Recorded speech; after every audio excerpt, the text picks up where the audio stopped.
ভোরের আলো ফোটার আগেই সমুদ্রের পানিতে নেমে পড়েছিলেন হাজারো মানুষ।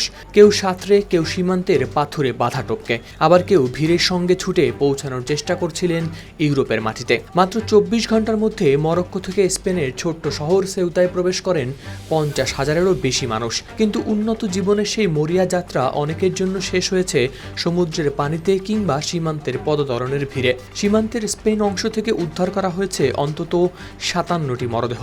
নিহতদের অনেকেই ডুবে গেছেন পানিতে, আবার কয়েকজন সীমান্তের তল্লাশি চৌকির কাছে তীব্র ভিড়ের মধ্যে চাপা পড়ে প্রাণ হারিয়েছেন।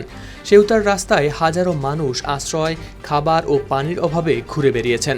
অনেকে রাত কাটিয়েছেন ফুটপাতেই। সেউতার আঞ্চলিক প্রেসিডেন্ট হুয়ান জেসুস ভিভাস নিশ্চিত করেছেন এই তথ্য।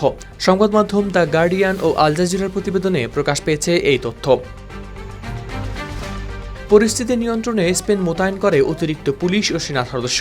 প্রধানমন্ত্রী পেড্রো সানচেজ সেউতা সফর করে এই ঘটনাকে স্পেনের আঞ্চলিক অখণ্ডতার লঙ্ঘন হিসেবে বর্ণনা করেন। স্পেনের দেয়া তথ্য মতে পরদিন সন্ধ্যার মধ্যে অধিকাংশ মানুষ স্বেচ্ছায় মরক্কোয় ফিরে গেছেন অথবা তাদের ফেরত পাঠানো হয়েছে। কিন্তু প্রশ্ন হলো, সেউতা কেন এত গুরুত্বপূর্ণ? উত্তর আফ্রিকার উপকূলে অবস্থিত সেউতা ও মেলিলা স্পেনের দুটি স্বায়ত্তশাসিত শহর। এই দুটি অঞ্চলই আফ্রিকার সঙ্গে ইউরোপীয় ইউনিয়নের একমাত্র স্থল সীমান্ত। ফলে আফ্রিকা থেকে ইউরোপে যেতে চাওয়া অভিবাসীদের কাছে এগুলো বহুদিন ধরেই আকর্ষণীয় প্রবেশপথ। তবে সেউতা ও মেলিলা শুধু অভিবাসন সংকটের কেন্দ্র নয়। কয়েক শতাব্দী ধরে অঞ্চল দুটি নিয়ে স্পেন ও মরক্কোর মধ্যে রয়েছে সার্বভৌমত্বের বিরোধ। স্পেন এগুলোকে নিজেদের অবিচ্ছেদ্য ভূখণ্ড হিসেবে দেখে। অন্যদিকে মরক্কো আনুষ্ঠানিকভাবে স্বীকার করে না স্পেনের মালিকানা এবং অঞ্চল দুটিকে তারা বিবেচনা করে অধিকৃত ভূখণ্ড হিসেবে। কিন্তু এত মানুষ কিভাবে একসঙ্গে সীমান্তে পৌঁছালেন তা নিয়েও রয়েছে প্রশ্ন। স্পেন জানায়, মানব পাচারকারী চক্র দেশটির সুপ্রিম কোর্টের একটি রায়ের ভুল ব্যাখ্যা ছড়িয়ে উৎসাহিত করেছে মানুষকে। তবে বিশ্লেষকদের একটি অংশ মনে করছেন, স্পেন প্রধানমন্ত্রী সাম্প্রতিক আলজেরিয়া সফর ও পশ্চিম সাহারা নিয়ে আঞ্চলিক কূটনৈতিক বিরোধের কারণেও মরক্কো সীমান্ত নিয়ন্ত্রণে শিথিলতা দেখিয়ে থাকতে পারে। 2021 সালেও স্পেন মরক্কো কূটনৈতিক বিরোধের সময় একই ধরনের সীমান্ত সংকট দেখা গিয়েছিল।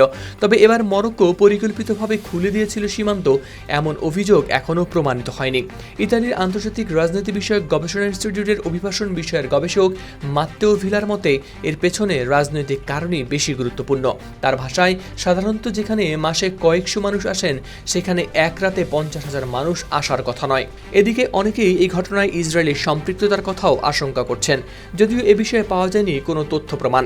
বরং সেউতার সংকটে দেখা যাচ্ছে অভিবাসন, দারিদ্র্য, মানব পাচার ও স্পেন মরক্কোর পুরনো ভূখণ্ডগত বিরোধের সম্মিলিত ফল হিসেবেই। হাওলাদার শামীম, RTV।